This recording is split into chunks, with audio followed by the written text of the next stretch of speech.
sabay yung hilaw pa. And then, i-cut ko lang to ng kalahati. Ayan.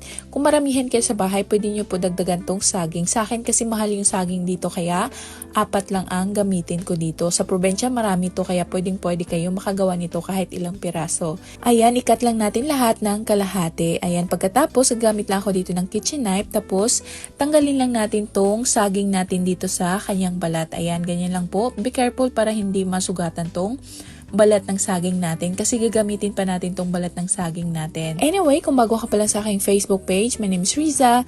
Please paki-follow para may updated kayo every time na may bago tayong upload. Pagkatapos natin natanggal, gagamit lang ako dito ng grater at i-grate lang natin tong saging natin. Dito po sa maliit na butas ang gagamitin natin. Ayan, i-grate lang natin to lahat. Tell me where you're watching from and comment kayo sa baba kung taga saan kayo para next video natin ma-shoutout ko yung pangalan nyo. Ayan, grated na po yung saging natin. So ngayon maglagay lang ako dito ng 2 tablespoon na Milo.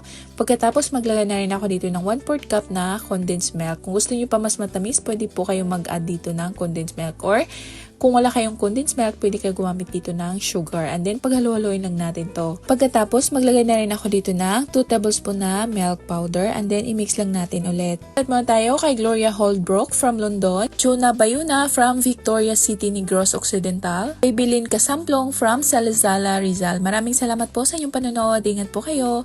So nag-add pa rin pala ako dito ng 2 tablespoon na rice flour. Kung wala kayong rice flour, pwede po all-purpose flour. And then nag-add na rin ako ng 1 tablespoon na Milo para maging dark color tong banana natin. So ayan, okay na tong mixture natin. So ngayon, ibalik na natin to sa balat ng saging. Kaya sinabi ko na be careful para hindi masugatan tong balat ng saging natin kasi ibalik natin dito. Ayan, para ma-form pa rin siya ng banana. So ayan, spread lang natin ng maayos. Lagyan lang natin to lahat. If you're still watching this point, it means nagustuhan nyo yung recipe natin. So paki-heart na tong video na to at